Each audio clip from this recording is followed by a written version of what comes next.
Price the Lord. எல்லாம் நல்லா இருக்கிறீங்களா? உங்களெல்லாம் பார்க்குறதுல எங்களுக்கு சந்தோஷமாக இருக்குது. எங்களை பார்க்குறதுல சந்தோஷமாக இருக்குயா? உங்களுக்கு இருக்கிறீங்களா?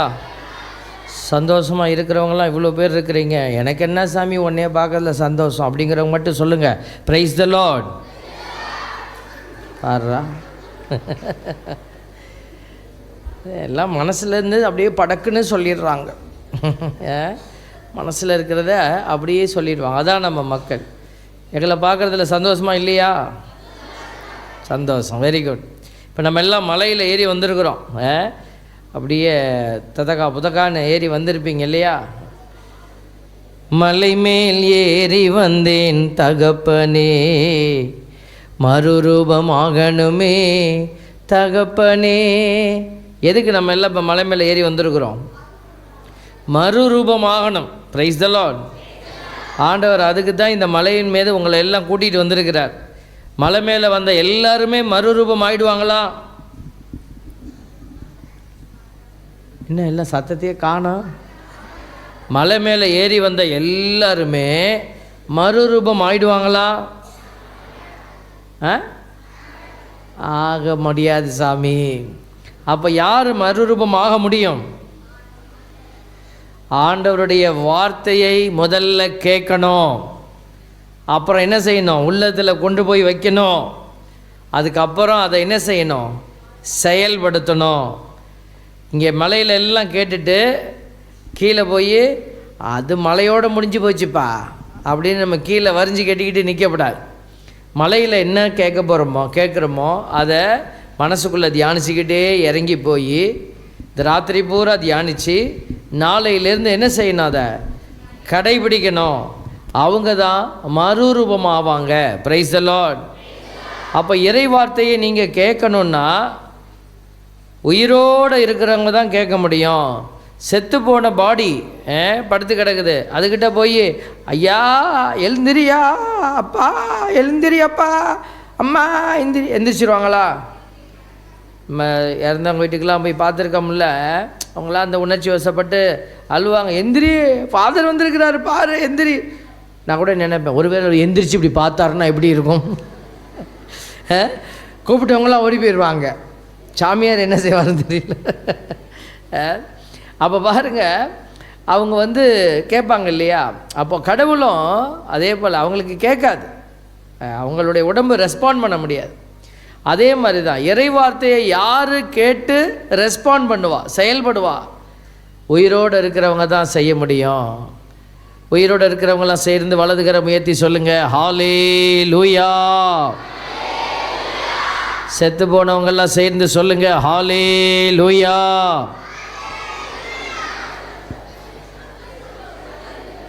ஜெய். என்னடா வம்பளுக்கலான்னு வந்திருக்கியா? என்ன அந்த ஒரு கூட்டம் மட்டும்தான் ப்ரொட்டஸ்ட் பண்ணுறான்.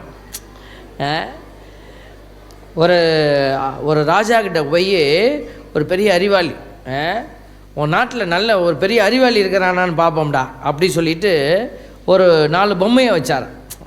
4 பொம்மையை வச்சுட்டு இதில் எந்த பொம்மை நல்ல பொம்மை சொல்லு அப்படி சொன்னான். எல்லா பொம்மையும் ஒரே மாதிரி இருந்துச்சு. எல்லாம் நம்ம ரெட்டை பிள்ளைங்க பிறக்கிறது போல் எல்லா பொம்மையும் ஒரே மாதிரி இருக்குது.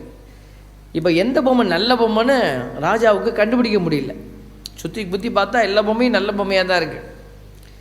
நம்மளும் அப்படி தான், எல்லாம் நல்லா தான் இருக்கிறோம். இன்றைக்கி மலை கோயிலில் பூசப்பா, நல்ல பவுடர் நல்லா 2 கோட்டிங் ஏற்றிட்டு வா. ஏறி போகிறதுக்குள்ளே வேர்த்திடப்படாது, இல்லை பவுட்ரு கலைஞ்சிடப்படாது அப்படின்னு நம்ம எல்லாம் டெக்கரேஷன்லாம் நல்லா பண்ணிட்டு வந்திருக்கிறோம். Very good. அதே மாதிரி 4 பொம்மையும் நம்மளை மாதிரி நல்லா தான் இருந்துச்சு.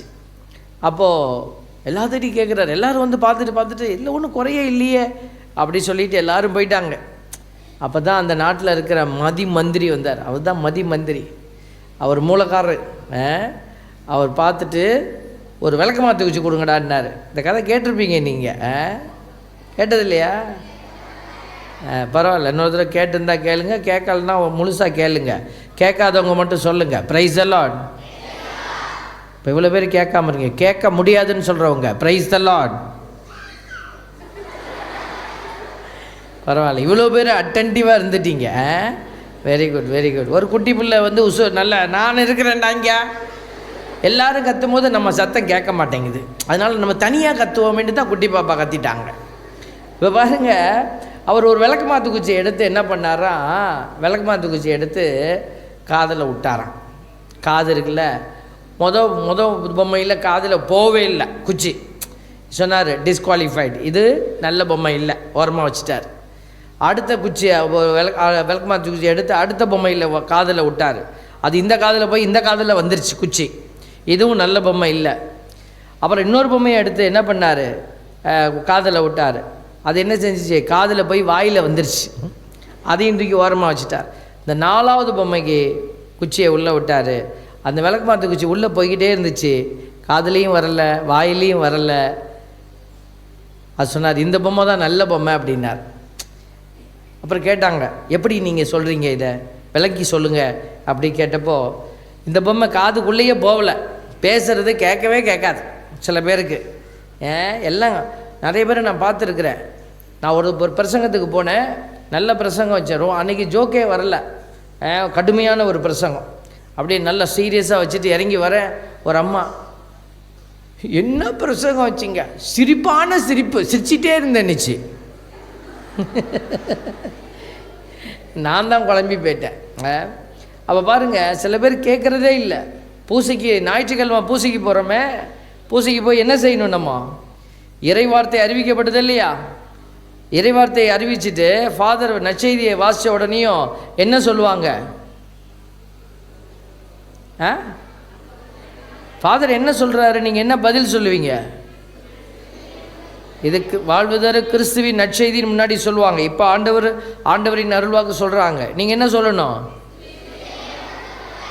நிறைய பேர் சொல்லலை, இப்போ சொல்ல தெரியல. பார்த்தீங்களா, ஏன் தெரியுமா, இந்த மாதிரி கூட்டமாக போய் கோயிலில் உட்காரும் போது சாமியார் தான் சொல்லுவார் ஆண்டவரின் அருள்வாக்கு அப்படின்வார். அதுக்கு முன்னாடியே பார்த்தா எல்லாரும்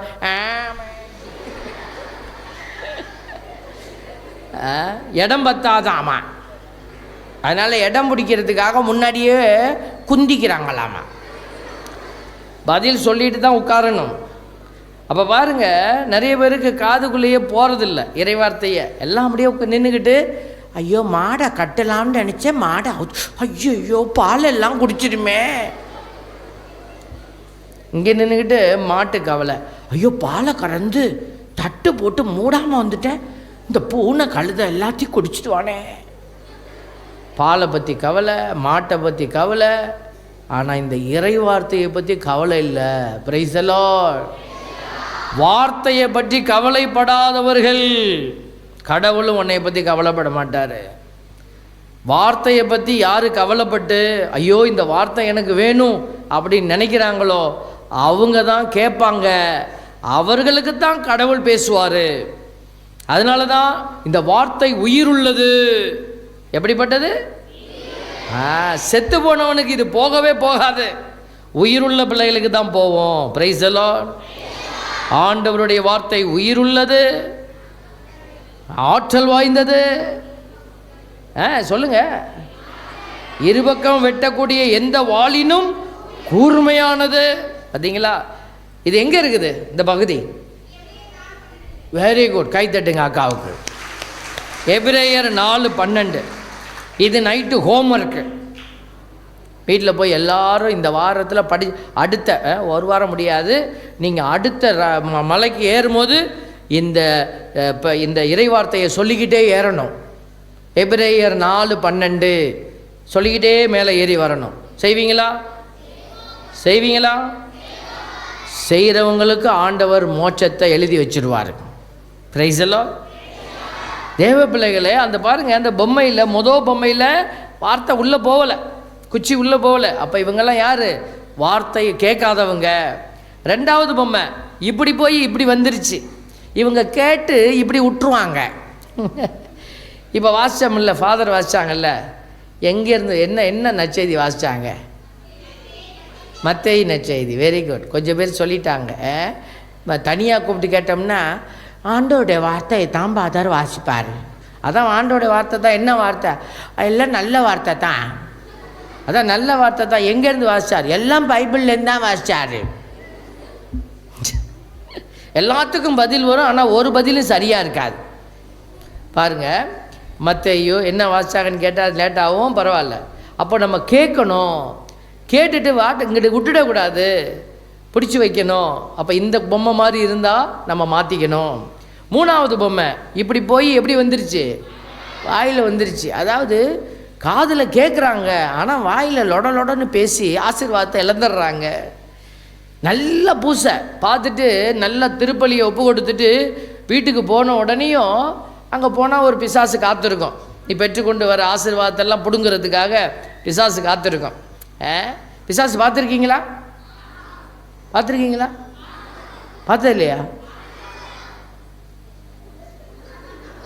கொஞ்சம் பேர் பார்க்குறாங்க. நான் இங்கே பார்த்தேன், கண்ணாடியில் போய் பாருங்க.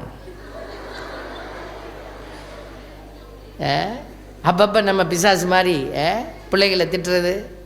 ஏன்டா எருமை மாட்டுக்கு பிறந்தவனே, வீட்டுக்காரர் பக்கத்தில் உட்காந்துருக்கிறவன், எருமை மாட்டுக்கு பிறந்தவனே. அந்த மாதிரி கோவப்படும் போது உங்கள் மூஞ்சை போய் கண்ணாடியில் பாருங்களேன், அப்படியே இருக்கும். எப்படியே தேவ பிள்ளைகளை. அப்போ பாருங்கள், இந்த பிசாசு அங்கே காத்துக்கிட்டு கிடக்கும். அங்கே போன உடனேயும் வீட்டுக்காரர் கணவர் ரூபத்தில் படுத்திருக்கும், மனைவி ரூபத்தில் படுத்திருக்கும், மாமியார் ரூபத்தில் படுத்திருக்கும், மருமக ரூபத்தில் வரும், சாமியார் ரூபத்தில் கூட வரும், எல்லாம் வரும். அப்போ பாருங்கள், அவங்க பேச ஆரம்பிப்பாங்க. என்ன காலையில் பூசைக்கு போகணுன்னு சமைச்சு வச்சுட்டு போக தெரியாதா? அப்படி இப்படின்னு. இந்த பாரு, பூசைக்கு போயிட்டு வந்திருக்கிறேன், வாயை பிடுங்காத, வாயில் பொல்லாட்ட வந்துடும், நன்மை வாங்கியிருக்கிறேனேன்னு பார்க்குறேன். இப்போ பாருங்கள், அப்போ வாயிலேருந்து என்ன செஞ்சிடும்? எல்லாம் போயிடும். அதனால் தேவையற்ற பேச்சு. பூசைக்கு வந்துட்டு உட்காந்துருக்கும் போதே பூசையிலேயே, அக்கா அவள் வந்து உட்காந்துருக்கா, மாமக்காரி எங்க? அவள் தான் ராத்திரி ஓடி போயிட்டாலாமே. எங்கே உட்காந்து பேசுறது? கோயில்லையவா? பூசை முடிச்சுட்டு போகும்போதே செட்டாக சேர்ந்துக்கிட்டே பேசிட்டு போகிறது. அன்றைக்கி திருத்தூதர்கள் வந்து 2 பேர் எம்மாவுஸ் நோக்கி போகும்போது என்னத்தை பேசிட்டு போனாங்க? எப்பா ஏசு இப்படியெல்லாம் செஞ்சு இப்படி கையை விட்டு போயிட்டாரேப்பா அப்படின்னு பேசிட்டு போகிறப்ப ஏசு பக்கத்தில், அதெல்லாம் நான் அப்படியெல்லாம் போகலை, இறைவார்த்தை என்ன சொல்லுதுன்னு அவங்க பைபிளை பற்றி பேசிட்டு போனாங்க, ஆண்டவரை பற்றி பேசிட்டு போனாங்க. எத்தனை பேர் பூசை முடித்து வீட்டுக்கு போகும்போது ஆண்டவரை பற்றி பேசிட்டு போகிறீங்க? யோசிச்சு பாருங்களேன். அப்போ பாருங்கள், இந்த காதுக்குள்ளே போகிறது வாய் வழியாக நாசகரமாக வெளியில் வந்துடும், அதுவும் தப்பு. அப்போது 4வது பொம்மை சொல்கிற செய்தி என்ன? காதில் போனது வெளியில் வரவே இல்லை அப்படின்னா என்ன அர்த்தம்? இது இதயத்தில் இறங்குது. அப்போ இறைவார்த்தை இதயத்தில் இறங்கணும். அப்படி இறங்கி இதயத்தில் தங்குற பிள்ளைகளுக்கு தான். விதை விதைக்கிற பொழுது விதை நிலத்தில் தங்கணும். அப்போ தான் நீங்கள் நிறைய பேர் விவசாயியாக இருப்பீங்க. விதையை விதைச்சிட்டு நீங்கள் வீட்டுக்கு வந்தோடனையும் ஒரு பெரிய மழை பெஞ்சு விதையெல்லாம் வெளியில் தள்ளிருச்சு, நிலத்திலேருந்து தண்ணி ரொம்பி விதையெல்லாம் வெளியில் ஓடிருச்சு, அந்த நிலத்தில் ஏதாவது விளையுமா? அதே மாதிரி தான் நம்மளுடைய தீமையினுடைய ஆதிக்கமும் நம்மளை ஆட்கொண்டு நம்மக்கிட்ட இருக்கிற விதையினுடைய ஆற்றலை எடுத்துடாதபடி, இந்த இறைவார்த்தையின் ஆற்றலை எடுத்துடாதபடி அந்த இறைவார்த்தை இதயத்தில் தங்கணும். பிரைஸ் தி லார்ட், ஹல்லேலூயா. அப்படியே கண்ணை மூடுங்க. இப்போ ஆண்டவர் உங்களுடைய இதயத்தில் இருக்கிற பாவம், குற்றம், அப்பா நான் தவறு செய்தேன், உம் அன்பை மறந்து போனேன், நம்ம வாயில் பேசின வார்த்தை, பார்வையில் செஞ்ச பாவம், நினைப்பில் அவன் எப்படியாவது நாசமாக போகணுண்டா அப்படின்னு நினச்ச நினைப்பு, கணவனை மனைவியை அவமானப்படுத்திய நேரங்கள், எல்லாத்துக்கும் கண்ணை மூடி கையை கும்பிட்டு கொள்ளுங்க. ஆண்டவர்கிட்ட ஒரு விஷயம் கேளுங்க. இந்த இறைவார்த்தையை நான் கேட்குறப்போ இந்த இறைவார்த்தையின் இதயத்தில் தங்கும்படி என் பாவத்தை எல்லாம் நீக்கி உடைய பரிசுத்த இரத்தத்தினாலே என்னை கழுவி ஆண்டவரே பலப்படுத்துங்கப்பா. ஆண்டவர்கிட்ட கேட்போமா? ஆண்டவரே உம்முடைய வழியை மறந்து போனேனப்பா, உம்முடைய வார்த்தையை நான் கேட்காமல் இருந்து போனேன். ஆண்டவரே உம்முடைய காரியங்களில் கடவுளின் காரியங்கள் என்று தெரிந்தும் கூட நான் அதை கருத்தாய் செயல்படாமல் விட்டுவிட்டேன் அப்பா. இதோ என் வாயிலிருந்து வந்த பாவத்தின் வார்த்தைகள், பரிசுத்தமில்லாத என் வார்த்தைகள், தேவையற்ற வார்த்தைகள், அடுத்தவரை அழித்த வார்த்தைகள், எல்லாவற்றையும் ஒப்பு கொடுக்கிறேன். என் உடல் உள்ளம் ஆன்மா அனைத்தையும் ஒப்படைக்கிறேன். ஒப்பு கொடுங்க. ஆண்டவர்கிட்ட நீங்கள் பேசணும். நான் சொல்லிக் கொடுக்குறபாடியா நீ பேசணும். என் உச்சந்தலையிலிருந்து உள்ளங்கால் வரை என் உடலை ஒப்பு கொடுக்கிறேன் ஆண்டவரேன்னு சொல்லுங்க. ஆண்டவர் எங்கே 2-3 என் நாமத்திலே கூடியிருக்கிறீங்களோ அங்கே நான் இருக்கிறேன் என்று சொன்னவர் இங்கே உன் மத்தியில் இருக்கிறார், உன் அருகில் இருக்கிறார். அவர் உன்னோடு இருக்கிறார். அவர் உன்னை காப்பாற்ற இறங்கி வந்திருக்கிறார். ஒப்பு கொடுப்பாயா? என் ஆத்மாவை ஒப்பு கொடுக்கிறேன் ஆண்டவரே, என் உடலை ஒப்பு கொடுக்கிறேன் ஆண்டவரே, என்னுடைய உள்ளத்தை ஒப்பு கொடுக்கிறேன் ஆண்டவரே. கணவன் மனைவியை ஒப்பு கொடுங்க, மனைவி கணவனை ஒப்பு கொடுங்க, கணவன் மனைவியை ஒப்பு கொடுக்கிறோம் ஆண்டவரே. பிள்ளைகள் பெற்றோர்கள் பிள்ளைகளை ஒப்பு கொடுங்க, பிள்ளைகள் பெற்றோர்களை ஒப்பு கொடுங்க. அப்பாவை ஒப்பு கொடுக்கிறேன், அம்மாவை ஒப்பு கொடுக்கிறேன். இதோ குருக்களை ஒப்பு கொடுங்க, கன்னியர்களை ஒப்பு கொடுங்க. இதோ உங்கள் ஊரில் இருக்கிற சிறப்பான நபர்களை ஒப்பு கொடுங்க. வீட்டில் தாத்தா பாட்டி ஒப்பு கொடுங்க, மாமியார் மாமனாரை ஒப்பு கொடுங்க, மருமகளை ஒப்பு கொடு, நாத்தனாரை ஒப்பு கொடு. கண்ணை மூடு. பிசாசு சொல்லுவான் கண்ணை திறந்து பாருன்னு சொல்லுவான். கண்களை மூடி ஆண்டவர்கிட்ட கேட்போமா? அப்பா இதோ நான் வந்திருக்கிறேன் தகப்பனே. Praise the Lord. ஹல்லேலூயா. இயேசுவே நன்றி, இயேசுவே உமக்கு புகழ், இயேசுவே உமக்கு ஆராதனை, பரிசுத்த ஆவியே உமக்கு ஆராதனை, பிதாவே உமக்கு ஆராதனை. ஹல்லேலூயா, ஹல்லேலூயா, ஹல்லேலூயா. இளையாங்கண்ணியில் எப்படி ஒரு வல்லமையான கூட்டத்தை நான் பார்க்குறத நினச்சி மகிழ்ச்சி அடைகிறேன். Price the Lord. எல்லாரும் பிரைஸ் தி லார்ட் ஹல்லேலூயா சொன்னால் கை தூக்குறீங்க, ரொம்ப சந்தோஷமாக இருக்குது. எல்லாரும் சத்தமாக பதில் சொல்கிறீங்க, ரொம்ப மகிழ்ச்சியாக இருக்குது.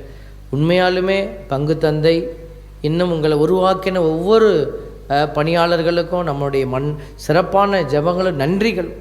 கடவுள் உங்களை உருவாக்கி இருக்கிறார்.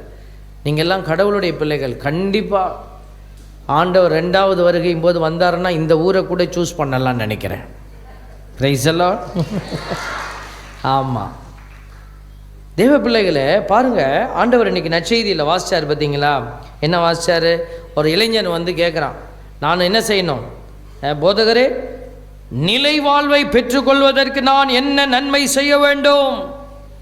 அப்போது அவன் என்ன ஆசைப்பட்டான்?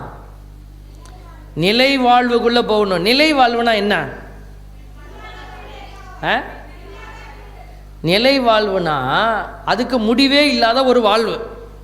அதுக்கு வாழ்வுக்கு முடிவே இல்லை. இப்போ நம்ம இந்த உலகத்தில் வாழ்கிற இந்த வாழ்வுக்கு முடிவு இருக்குதா இல்லையா? இருக்குது. அப்போது முடிவில்லாத ஒரு வாழ்க்கைக்குள்ளே நம்ம எப்படி போக முடியும்? நம்ம இறந்த பிற்பாடு, நம்ம செத்த உடனேயும் உடம்புக்கு தான் சாவு, உடம்பு தான் இங்கே மண்ணுக்குள்ளே போகுது. வெளியில் எது போகுது? ஆன்மா போகுது. Price the Lord. அங்கிட்டு தள்ளி கிள்ளி உட்காந்துருக்கிறவங்கெல்லாம் கவனமாக கேளுங்க. பிசாசு வெளியில் தான் சுற்றி சுற்றி வருவான். பிசாசு எங்கே? இப்போ இன்றைக்கி பிசாசுக்கு இன்றைக்கி எங்கே வேலை? ஆமாம், வீட்டில் இருக்கிறவனை பற்றியெல்லாம் அதுக்கு கவலை இல்லை. ஏன்னா அவங்களெல்லாம் காலை நீட்டி டிவிக்கு முன்னாடி உட்கார வச்சிருச்சு. எல்லாம் நாகினி நந்தினி பாரு அப்படின்னு. நாகினி நந்தினி மோகினி. என் ஸ்லோகன் உங்களுக்கு தெரியாதா? நாகினி நந்தினி மோகினி நாசமாக போன நீ. அப்போ பாருங்கள், டிவிக்கு முன்னாடி இருக்கிறவங்க மேலே பிசாசுக்கு அக்கறை இல்லை. ஏன்னா ஆல்ரெடி அவங்கள செட்டில் பண்ணிருச்சு. இன்றைக்கி இங்கே ஜெபம் இருக்குன்னு தெரியுதுல்ல, அப்புறம் காரணம் சொல்லிவிட்டு யாராவது வீட்டில் உட்காரலாமா? ஓடி வரணும்ல. ஆல்பர்ட் சாமிக்காக வரணும் இல்லை, ஆண்டவருக்காக வரணும். Price the Lord. ஆமாம், ஆண்டவருக்காக ஓடி வரணும்.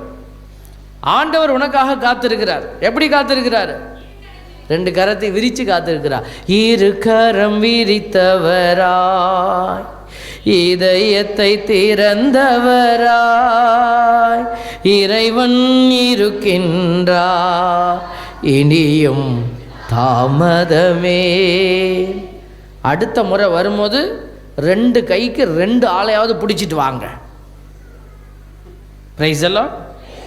பாருங்கள், இந்த பிசாசுக்கு இருக்கிற நல்ல மனசு நமக்கு வரமாட்டேங்குதே.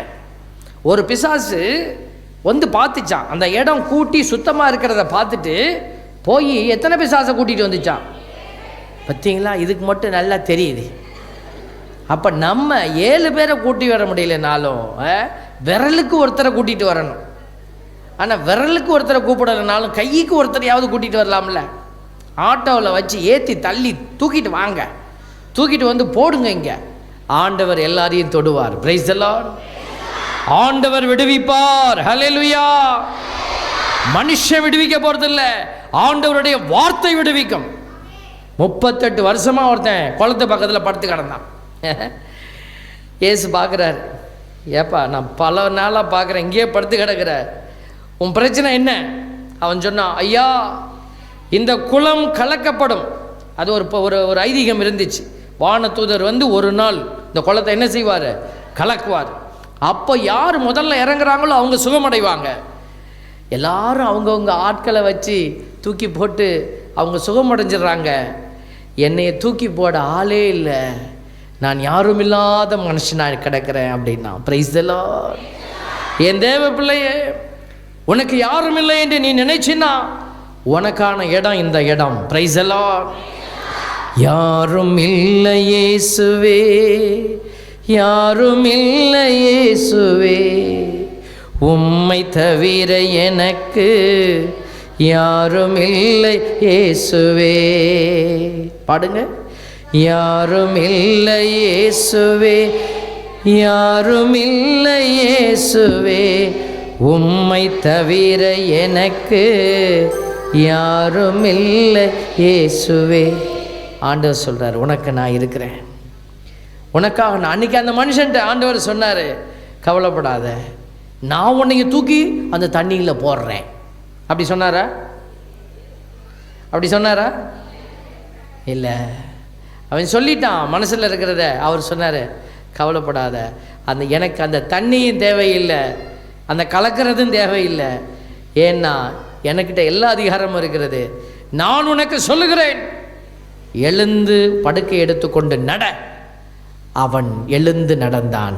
ஆண்டவருடைய வார்த்தை அவனை எழுப்பியது. அதே ஆண்டவருடைய வார்த்தை உன்னையும் விடுவித்து உன்னுடைய குடும்ப பாரத்திலிருந்து உன்னை எழுப்பும், உன்னுடைய கடன் பிரச்சனையிலிருந்து உன்னை எழுப்பும், உன்னுடைய நோயிலிருந்து உன்னை எழுப்பும். படிக்க முடியல சாமி, எனக்கு படிப்பே வரல, உன் ஞானமற்ற நிலையிலிருந்து உன்னை எழுப்பும். தோல்வி மனநிலை, செத்துடலாமா நினைக்கிறேன், வாழ்றதை விட சாவதே மேல்னு நினைக்கிறேன், அடிக்கடி சாவு என்ன வருது, வாழ்வின் ஆவியால் ஆண்டவர் உன்னை எழுப்புவார். Price the Lord. ஹல்லேலூயா. ஆண்டவர் இன்னைக்கு இந்த மகன் வழியாக ஒரு செய்தி சொல்றார். நிலை வாழ்வுனா என்ன? நம்ம வாழும் பொழுது இந்த உடம்பிலிருந்து இந்த உசுறு வெளியில் போயிடுங்க. இந்த உசுறு வெளியில் போயிடுச்சுன்னா அந்த உசுருக்கு சாவு கிடையாது, உடம்புக்கு தான் சாவு. அந்த உயிர் என்ன செய்யும்? போய் வெளியில் நிற்கும்.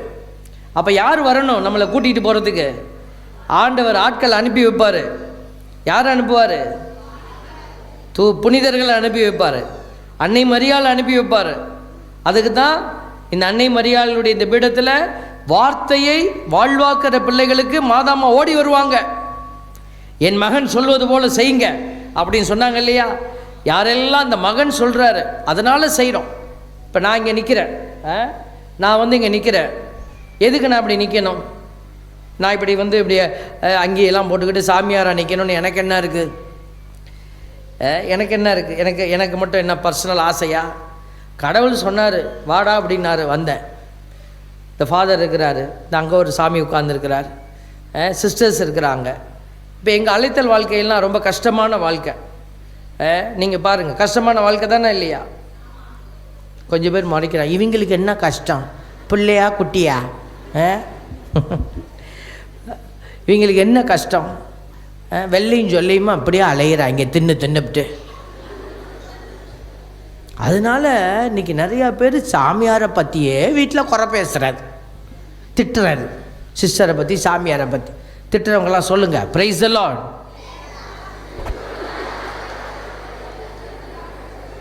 நல்லவனாக இருக்கலாம், அதுக்காக இவ்வளோ நல்லவனாக இருக்கப்படாது. ஆமாம், சரி பரவாயில்ல, திட்டிட்டு போங்க. நீ திட்ட சாமியாருக்கு ஆசீர்வாதம். நீங்கள் திட்ட சாமியாருக்கு உண்டியலில் காசு நிறையா உழுவோம். Price the Lord. திட்டினோம்னா சாமியாருக்கு உண்டியல் நிறையா போதான், திட்டாதடா. அப்படியாவது திட்டாமல் இருக்காங்களா பார்ப்போம். பாருங்கள், இன்றைக்கி எங்கள் வாழ்க்கையில் இருக்கிற கஷ்டங்கள் ஜாஸ்தி. அதெல்லாம் சொன்னால் உங்களுக்கு புரியாது. ஒருத்தன் வந்து திடீர்னு பார்த்து சாமியாரை வந்து காலையில் சாமி சாமி அப்படின்னா அவர் உள்ளேருந்து என்னடா அப்படின்னா அவன் திட்டுறான். மனுஷன் வாழ முடியுதா, என்ன பழமுடா ஒன்று திட்டுறான். சாமியாருக்கு ஒன்றுமே புரியல. ஏண்டாப்பா டே என்னடாத்துக்கு திட்டுற? ஒரு அரை மணி நேரம் திட்டிட்டு நிறுத்துறா. எதுக்கடா இப்போ வந்து என்னை திட்டிக்கிட்டு இருக்கிற? வீட்டில் பொண்டாட்டியை திட்ட முடியல, அதான் ஒன்றுகிட்ட வந்து திட்டிகிட்டு போகிறேன். வீட்டில் சண்டை போட முடியாதவங்களாம் எங்ககிட்ட வந்து சண்டை போட்டு போவேன். வீட்டில் போர் அடிக்குதுன்னா வந்து உட்கிறேன். ஃபாதர், ஒரு சந்தேகம், விவிலியத்தில் யார்டா இருந்தாலும் திடீர்னு காலையில் வந்து விவிலியத்தில்னு ஆரம்பிக்குது அப்படின்னு யோசித்து கடைசியாக அது போகும் 1 மணி நேரம். ஐயா உனக்கு என்ன இப்போ பிரச்சனை? வீட்டில் போர் அடிச்சிச்சு சாமி, அதான் உன்கிட்ட பேசிட்டு போகலான்னு வந்தேன். பாருங்கள், எங்கள் பிரச்சனை வேறு. ஓகே, அப்போ பாருங்கள், இன்றைக்கி எல்லாத்துக்குமே பிரச்சனை இருக்குது வாழ்க்கையில். இந்த பிரச்சனை இல்லைன்னு சொல்ல முடியாது. அதனால தான் இன்றைக்கி நம்ம பிரச்சனைகளுக்கு மத்தியில் நம்ம பயணிக்கிறோம்.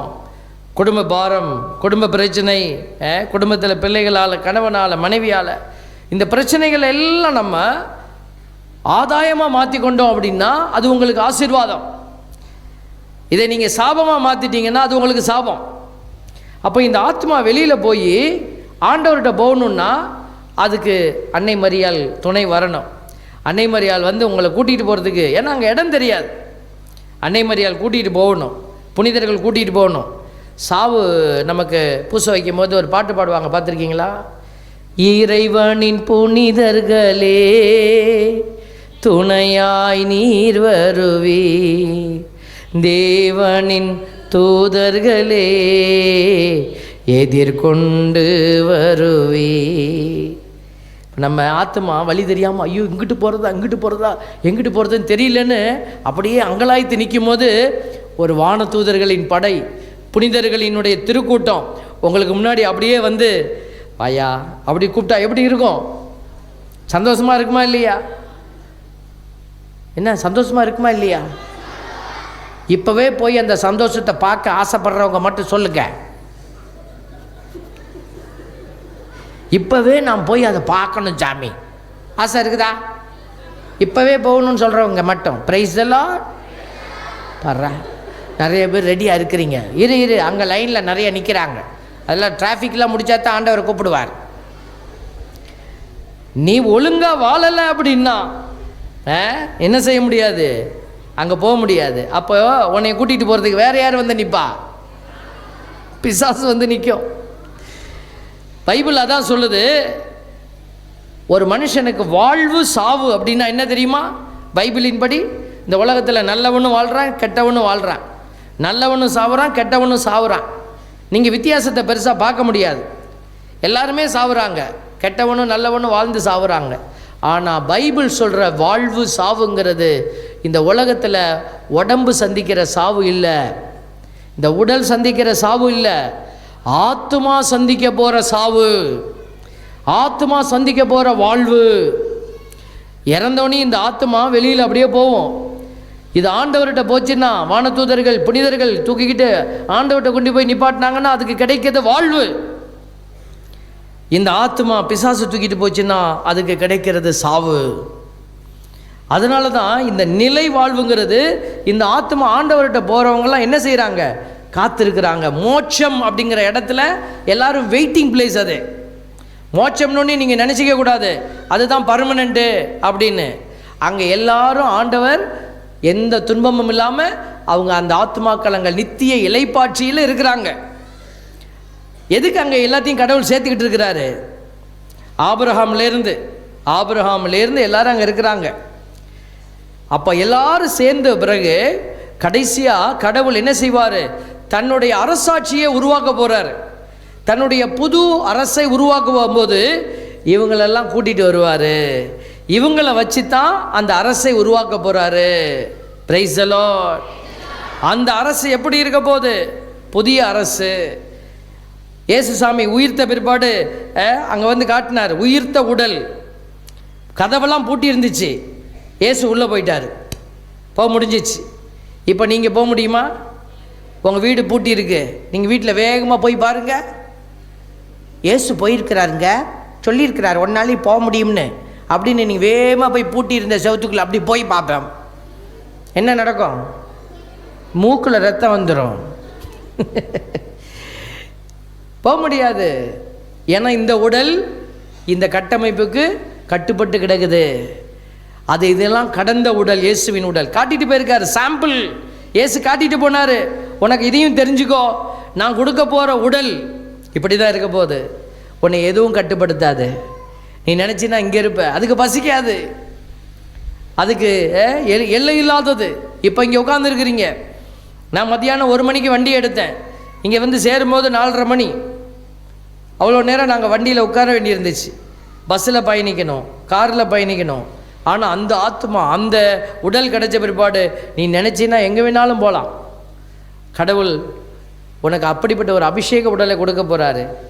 அதுக்கு திட்டம்லாம் இருக்கும், அது எப்போ என்னன்னு தெரியாது. கடவுள் அது திட்டம் வச்சு கொடுப்பாரு. வானதூதர்களுக்கு ரெக்கை இருக்குது இல்லையா? அவங்க வந்து வானதூதர்கள் என்கிற இடத்துல இருந்து அவர்களும் நம்மளை மாதிரி படைக்கப்பட்ட ஜீவராசிகள் தான். அதுங்க வானத்திலிருந்து அவங்க என்ன செய்கிறாங்க? கடவுளுடைய வேலையை செஞ்சிட்ருக்கிறாங்க. நீ பூமியிலிருந்து கடவுள் சொன்னதை நீ செய்யணும்.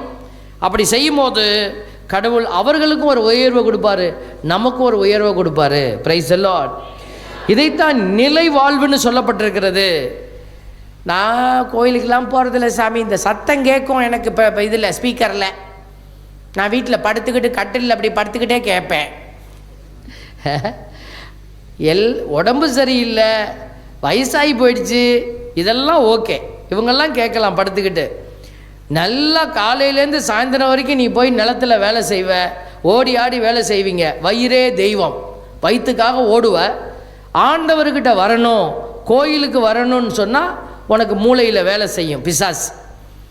கோயிலுக்கு போகிறவன்லாம் நல்லவனா, கோயிலுக்கு போய் என்னத்தை வாரி கட்டிக்கிட்டான், இதெல்லாம் ஆண்டவர் பேசலை, உன் அறிவு வழியாக பிசாசு பேசுது. நீங்கள் நிலை வாழ்வை பெற முடியாது. Price the Lord. ஆண்டவர் எல்லாத்தையும் கூட்டி சேர்க்கிறாரு. ஆலயம் என்பது என்ன? மக்கள் தான் ஆலயம். நீங்கள் எல்லாரும் ஆண்டவருடைய இல்லத்துக்கு கூடி வரணும். கூடி வந்து அந்த இடத்துல பாகுபாடு இல்லாமல், ஜாதிய பாகுபாடு, பொருளாதார பாகுபாடு, கலர் பாகுபாடு, வெள்ளை சிவப்பு கருப்பு இல்லை, எதுவும் இல்லாமல் எல்லாரும் ஒரே மக்களாக கூடி உட்கார்ந்து அந்த தெய்வத்தை நீங்கள் மாட்சிப்படுத்துனீங்கன்னா அந்த மாட்சியில் தான் கடவுள் உங்கள் மத்தியில் வேலை செய்வார். Price the Lord. அவர்களுக்கு தான் கடவுள் நிலை வாழ்வை கொடுப்பார்.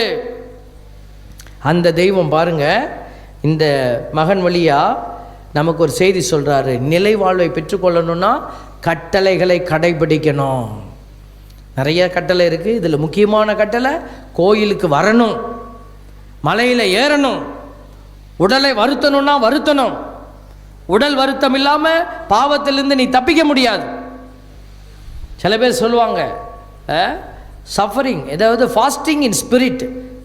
ஒருவேளை உபவாசம் கடவுளுக்காக இருன்னு சொன்னால் அது இருக்க முடியாது. அவங்க வந்து நாங்கள் மனசால் ஃபாஸ்டிங் இருந்துக்கிறோம், உடலால் நீ ஒருக்கணும், ஒன்று முட்டி போடணும்னா முட்டி போடணும். இப்போ தவக்காலம் வரப்போகுது, இந்த ஆண்டு வரும். நிறைய கோயில்களுக்கு நான் போகும்போது பார்க்குறேன், முட்டி போடுறவங்க குறைஞ்சிட்டாங்க. சின்ன பிள்ளைங்க, வயசானவங்களுக்கு ஓகே, முட்டி வலி, முட்டி போட முடியாத, கால் மடக்க முடியாது, அவங்கள விட்டுருவோம். சின்ன பிள்ளைங்க, வாலிப பிள்ளைங்க, நடுத்தர வயதினர் முட்டி போட முடியும். ஆனால் போடணும். சிலுவை பாதை ஸ்தலம் இருக்குது பார்த்தீங்களா? அந்த ஸ்தலத்தை ஒரே இடத்துல நின்று முடிச்சிடுறாங்க. முதலாம் ஸ்தலம், 2ஆம் ஸ்தலம், 3ஆம் ஸ்தலம், 4ஆம் ஸ்தலம், 5ஆம்.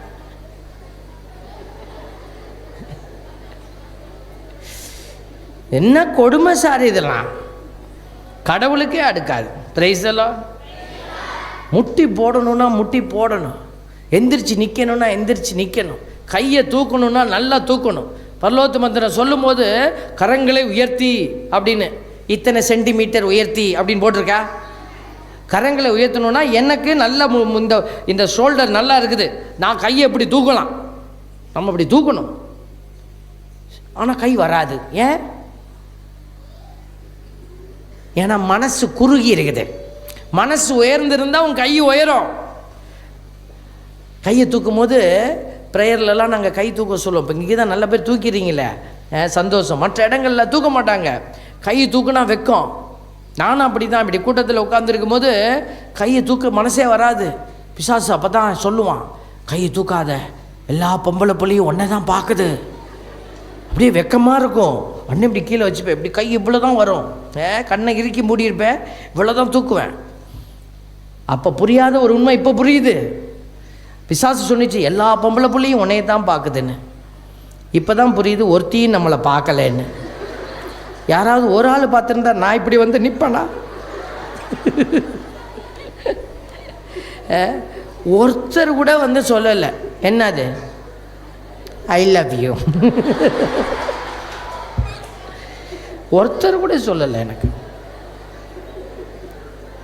பாருங்க, இதை பற்றி கவலைப்படக்கூடாது. ஏன்னா கடவுள் நம்மளை காப்பாற்றிருக்கிறார். அப்படி ஒருவேளை மாட்டியிருந்தா இப்போ என்ன செஞ்சுக்கிட்டு இருப்பேன் தெரியுமா? என்ன செஞ்சிட்டு இருப்பேன்? யோ எவ்வளோ நிறைய நான் என் பிள்ளைக்கு பேம்பர்ஸ் மாற்றி விடியா, பேம்பர்ஸ் மாற்றிட்டு. ஆண்டவர் இன்னைக்கு ஆத்துமாக்களை அறுவடை செய்கிற பணியை நம்ம கிட்ட கொடுத்திருக்கிறாரு. அதனால தான் ஆண்டவர் என்னைய எல்லா தீமையிலிருந்து விலக்கி பாதுகாத்தார். பிரைஸ் எல்லாம்.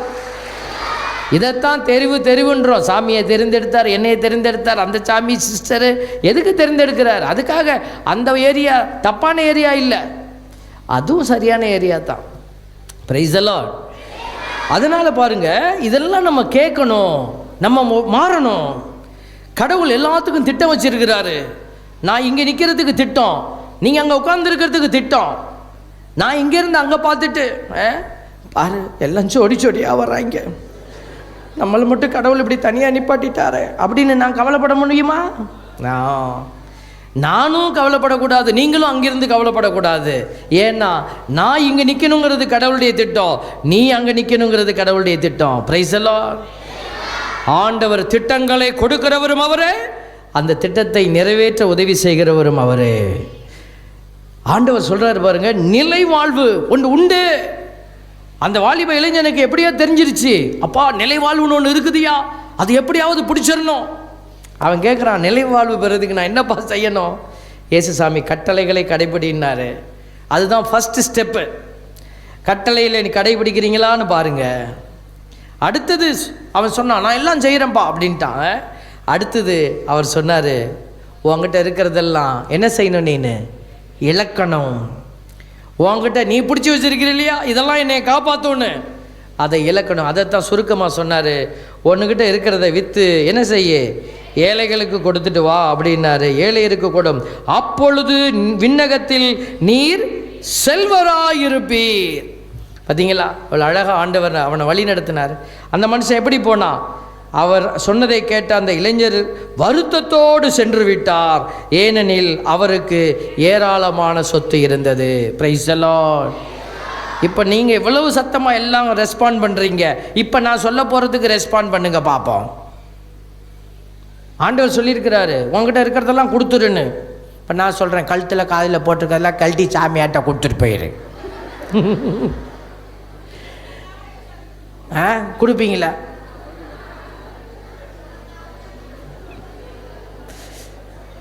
எல்லாரும் எப்படி முறைக்கிறாங்க, இவன் வேறு ஏதோ திட்டத்தோடு வந்திருக்கிறான், சாமி இவனை ஏதோ ஒரு ப்ராஜெக்டுக்கு கூட்டிகிட்டு வந்திருக்கிறார். உங்கள் சாமான் அந்த பொருளை வச்சு நீயே உன்னை காப்பாற்றிக்க முடியாது, அப்புறம் நாங்கள் எப்படி காப்பாற்றிக்கிறது? அதனால் எங்களுக்கு வேண்டாம், புரிந்து கொள்ளுங்கள். அவன் பாரத்தோடு சென்றான். இன்னைக்கு நம்ம இழக்கணும். இயேசுசாமி சொன்ன ஒரு அருமையான வார்த்தையை மனசில் தங்க வைங்க, லூஸ் யுவர் செல்ஃப். எவன் ஒருவன் என் பொருட்டு. Price the Lord. என்ன சொல்றார் இயேசு? எவன் ஒருவன் என் பொருட்டு, இயேசுவின் பொருட்டு என்ன செய்யணும்?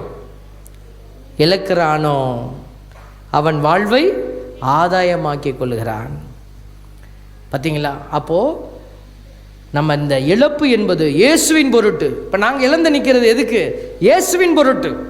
ஏதோ வாழ வழி இல்லாமல் வரல, இந்த இடத்துல வாழ்வு நல்லா இருக்கு இங்கே போவோம், இல்லை, இயேசுவின் பொருட்டு. நீங்கள் ஒரு மனுஷனை கையை பிடிச்சி ஏற்றிருக்கிறீங்க, கரம் பிடிச்சிருக்கிறீங்க, கை பிடிச்சிங்களா? எல்லாரும் என்னைய முறைக்கிறாங்க, இவன் கையை நம்ம இப்போ பிடிச்சோம். ஏன் கையை இல்லை, உங்கள் கணவர் கையை. உங்கள் மனைவி கையை பிடிச்சிங்களா? பிடிச்சிங்களா? இல்லை, இதுக்கு மட்டும் சத்தம் ரொம்ப கம்மியாக வருது. கையை பிடிச்சி என்ன சொன்னீங்க? கொஞ்சம் பேர் கண்ணை தொடச்சிக்கிறாங்க.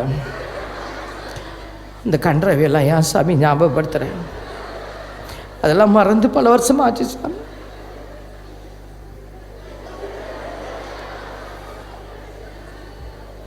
அப்படியெல்லாம் நீங்கள் மறக்கக்கூடாது. டெய்லி காலையில் எந்திரிச்சோன்னே இந்த ஜெபத்தை சொல்லணும்.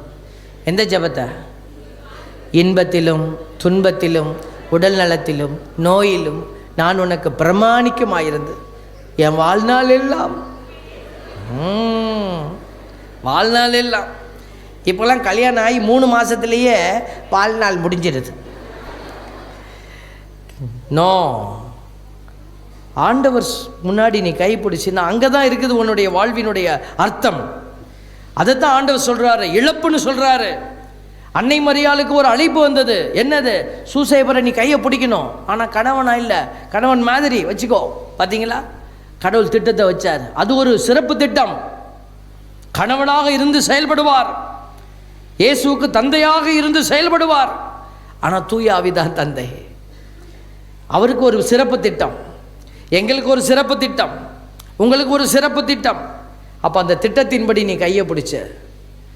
அந்த கையை பிடிச்ச போது அந்த கை பிடிச்ச கை குறையில்லாமல் இருந்துச்சா? தொடக்க நூல் 2:1 சொல்லுது, அவர் படைத்த எல்லாவற்றையும் உற்று நோக்கினார், எல்லாம் நிறைவு எழுதியிருந்தன. மைக்கு நிறைவு, இந்த லைட்டு நிறைவு, ஃபேனு நிறைவு. இப்போ எத்தனை பேர் இங்கே சொல்லுவீங்க, என் வீட்டுக்காரன் நிறைவு, என் மனைவி நிறைவு, ஒரு குறை கூட என் புருஷன்ட்ட சொல்ல முடியாது?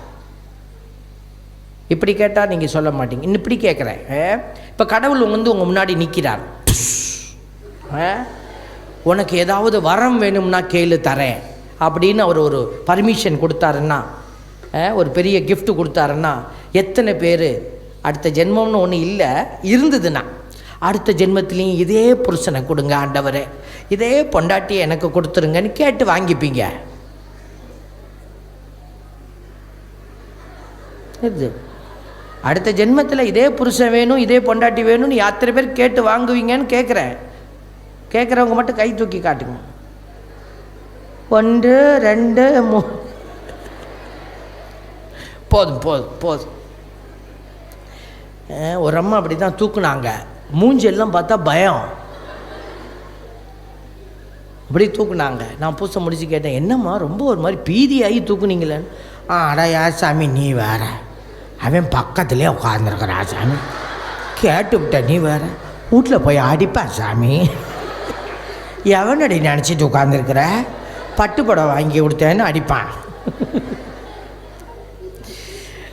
ஒரு அம்மாட்ட கேட்டேன், நீங்கள் எதுக்குக்கா தூக்குனீங்க அப்படின்னு கேட்டேன். ஆமாம் சாமி, இந்த மாதிரி ஒரு இழிச்ச வாய் இன்னொரு தடவை கிடைக்க மாட்டா சாமி, உட்காருனா உட்காரு, எந்திரினா எந்திரிக்குது சாமி. ஆனால் நிறைய பேர் தூக்கலை. ஒரு அக்கா கையை அப்படி கொண்டு வந்தது டபார்னு கீழே வச்சுட்டாங்க. எங்கே கடவுள் கணக்கில் எடுத்துட்டாருன்னா? ஆண்டவர் சொல்கிறாரு, படைத்த எல்லாம் நிறைவு எழுதியிருந்தன. இப்போ கணவனை பக்கத்தில் பார்க்குறோம், நிறைவு இல்லை. மனைவியை பார்க்குறோம், நிறைவு இல்லை. அப்போ பைபிள் சொல்லுது நிறைவுன்னு. இப்போ எது உண்மை, எது பொய்? நம்ம பார்க்குறது பொய்யா இல்லை பைபிள் பொய்யா? பைபிள் பொய்யா? இப்போ பைபிள் உண்மை. ஆனால் பக்கத்தில் புருஷன் பொண்டாட்டியை பார்க்கும்போது சரியா இல்லையே. அந்த சரி இல்லைன்னு நீங்கள் சொல்கிறீங்க பார்த்தீங்களா? அங்கே தான் கடவுள் உன்னை நிப்பாட்டி இருக்கிறாரு. நீ அடுத்தவன் சரியில்லைன்னு சொல்லும் பொழுது நீ என்ன செய்? அதை சரியாக்க நீ கொடு. கணவனுக்கு நீ கொடு. காம்ப்ளிமெண்டிங்னு சொல்லுவாங்க. அங்கே எது குறைவுபட்டு கிடக்கிறதோ அதை கொடுக்கத்தான், இலக்கத்தான் ஆண்டவர் உன்னையே கொடுக்குறாரு. ஒரு பங்கு சமூகத்தில் ஒரு சாமியாரை வந்து நிப்பாட்டுறாரு அப்படின்னா, அது சரியில்லை, இது சரியில்லை, அது சரியில்லை அப்படின்னு ஒரு சாமியார் ஓடுறாருன்னா அந்த சாமியார் ஆண்டவருடைய வார்த்தையின்படி நிற்கலைன்னு அர்த்தம். இதெல்லாம் சரியில்லை. ஒரு ஆய்வு நடத்தியாச்சு, இனிமேல் நான் சரி செய்வேன், என் மக்களை சரி செய்வேன். இவங்ககிட்டலாம் மனுஷன் வேலை செய்வானா, இவன்லாம் நிற்க முடியாதுங்க அப்படின்னு சாமியார் வெளியில் போகிறாருன்னா அவர் வார்த்தைக்கு நிற்கலைன்னு அர்த்தம். அப்போ நம்ம வார்த்தையின்படி நின்று செயல்படும்போது நமக்கு கிடைக்கிறது நிலைவாழ்வு. அதைத்தான் ஆண்டவர் தொடர்ச்சியாக வரக்கூடிய அந்த பகுதியில் ஆண்டவர் என்ன சொல்கிறாரு பாருங்க. சீடர்கள் கேட்குறாங்க, இப்படியெல்லாம் இருந்தால் ஒன்றும் தேராதுங்களே ஆண்டவரே அப்படின்னு அவங்க சொல்கிறாங்க. இதை கேட்டு வியப்படைந்து, யார்தான் மீட்பு பெற முடியும்? எல்லாருக்குமே கஷ்டமாச்சே, எல்லா கட்டளையும் கடைபிடிக்கணும், எல்லாத்தையும் இழக்கணும், கஷ்டமாச்சே அப்படின்னு கேட்கும்போது ஆண்டவர் சொல்கிறாரு, உங்களுக்காக நாங்கள் எல்லாத்தையும் விட்டுட்டு வந்தோமே, எங்களுக்கு என்ன கிடைக்கும் ஆண்டவரே அப்படின்னு கேட்கும்போது இயேசு என்ன அழகான ஒரு வார்த்தையை பயன்படுத்துகிறார் பாருங்க. புது படைப்பின் நாளில். என்ன வார்த்தை? புது படைப்பின் நாளில். அதை தான் இப்போ நான் சொன்னேன் கொஞ்ச நேரத்துக்கு முன்னாடி. ஆண்டவர் உருவாக்க போகிற அந்த அரசின் நாளில் ஆண்டவர் என்ன செய்வார்? புது படைப்பின் நாளில் மானிட மகன் தமது மாட்சிமிகு அரியணையில் வீற்றிருப்பார். அப்போது என்னை பின்பற்றிய நீங்களும் இஸ்ரேலின் 12 குலத்தவர்களுக்கும் நடுவர்களாய் 12 அரியணையில் வீற்றிருப்பீர்கள் என உறுதியாக உங்களுக்கு சொல்லுகிறேன். அப்போ நீங்களும் ஆண்டவருடைய திட்டத்தில் பயணிச்சிங்கன்னாக்க அந்த புது படைப்பின் நாளில் ஆண்டவர் உங்களையும் அந்த உயரத்தில் வைத்து ஆசீர்வதிக்க போகிறார். Praise the Lord. Hallelujah, hallelujah. ஆண்டவர்கிட்ட நம்ம சொல்கிறோம், உம்மோடு இருக்கணுமே ஆண்டவரே. எந்திரிச்சு நிற்போம்மா. இப்போ எதுக்கு இதெல்லாம் நம்ம சொன்னோம்? நம்ம காணிக்கையாக ஒப்பு கொடுக்கணும். ஆண்டவர் திட்டத்தோடு நம்மளை அழைச்சிருக்கிறாரு, அந்த திட்டத்துக்குள்ளே நம்ம இருக்கணும். அப்போ ஆண்டவருடைய பிள்ளைகள் ஆண்டவரோடு இருக்கணும். நீங்கள் வேலை செய்யலாம், அங்கே போகலாம், இங்கே வரலாம், எப்போதும் ஆண்டவரோடு இருக்கணும். எல்லாம் எந்திரிச்சு நிற்போம்மா. இதுவரைக்கும் எண்ணங்கள் தப்பாக இருந்தது, இதுவரைக்கும் நீங்கள் யோசிச்சது தப்பாக இருக்கலாம். இனிமேல் சரியானதை நம்ம யோசிக்கணும், சரியானதை நம்ம சிந்திக்கணும். எல்லோரும் கண்களை மூடி எல்லாரும் அப்படியே கண்களை மூடி ஹல்லேலூயா, ஹல்லேலூயா. எல்லாரும் உங்களுடைய மனசில் இருக்கிற கவலை, கண்ணீர், நீ என்னெல்லாம் ஆண்டவர்கிட்ட கேட்கணும்னு நினைக்கிறீங்களோ எல்லாத்தையும் ஒப்பு கொடுங்க. ஹல்லேலூயா, ஹல்லேலூயா, ஹல்லேலூயா, ஹல்லேலூயா, ஹல்லேலூயா, ஹல்லேலூயா, ஹல்லேலூயா, ஹல்லேலூயா. உங்களுடைய வீட்டில் இருக்கிற குடும்ப கஷ்டம் எல்லாத்தையும் எடுத்து போடுங்க. இந்த மலையிலிருந்து உனக்கு விடுதலை கிடைக்கிறது. இன்று இரவு ஆண்டவர் உனக்கு விடுதலை தருகிறார். கடன் பிரச்சனை, உடல் வலிகள், நோய்கள், குடும்ப பாரங்கள், குடி பிரச்சனைகள், தொழில் பிரச்சனைகள், வெளிநாடு செல்ல அல்லது உள்நாட்டிலே சிறப்பு காரியத்தை எடுக்க என்னால் முடியலையே, பிள்ளைகளை குறித்து பயம், பிள்ளைகள் எப்படி மாறுவார்களோ, படிக்க மாட்டேங்கிறாங்களே, ஞானத்தின் ஆவி அவர்களை நிரப்பணுமே, எல்லாத்தையும் ஒப்பு கொடுங்க பிள்ளைகளை. பரிசுத்த தெய்வமே, காணிக்கை பொருள்களை ஒப்பு கொடுக்க போகிற இந்த நேரத்தில் பிள்ளைகளையும் அவர்கள் கொண்டு வந்திருக்கிற கசப்புகள், வேதனைகள் எல்லாவற்றையும் ஒப்பு கொடுக்கிறோம். ஆண்டவரே, வாலிப பிள்ளைகள், சிறு குழந்தைகள், குடும்பத்தை வழிநடத்தும் இதோ தாய் தந்தையர் குடும்பத்தை சிறப்பாய் கட்டி அமைத்துவிட்டு இப்பொழுது உம்மில் நிறைவான ஆசீர்வாதத்துக்காய் காத்திருக்கிற பெரியவர்கள் எல்லோரையும் ஆசீர்வதிப்பீராக. குருக்கள், கன்னியர்களை ஆசீர்வதிப்பீராக. இந்த பலி பிள்ளைகளுக்கு உரிய அபிஷேக பலியாக, விடுதலையின் பலியாக, நன்றி பலியாக மாறுவதாக. இயேசுவின் நாமம் மகிமையின் நாமமாய் மாறட்டும். இயேசுவின் வல்லமை பிள்ளைகளின் வல்லமையாய் மாறட்டும். இயேசுவின் இரக்கம் பிள்ளைகளுக்குரிய இரக்கமாய் மாறட்டும். பரிசுத்த வல்லமையான தெய்வமே, பிள்ளைகளை நீர் கரமெடுத்து இந்த பலியின் ஆற்றலினாலே பிள்ளைகளை நிறைவாக்குவதற்காக நன்றி செலுத்தி தெய்வீக இரக்கத்திற்கு முன்பாக பிள்ளைகளையும் அவர்கள் குடும்பத்தையும் அவர்கள் ஒப்பு கொடுத்திருக்கிற எல்லா காரியத்தையும் இயேசுவின் நாமத்திலேயே நாங்களும் ஒப்பு கொடுத்து ஜெபிக்கிறோம். ஜெபம் கேளுமெங்கள் நல்ல பிதாவே, ஆமென். வலதுகரம் உயர்த்தி எல்லோரும் ஒரே ஒரு முறை ஆமென்.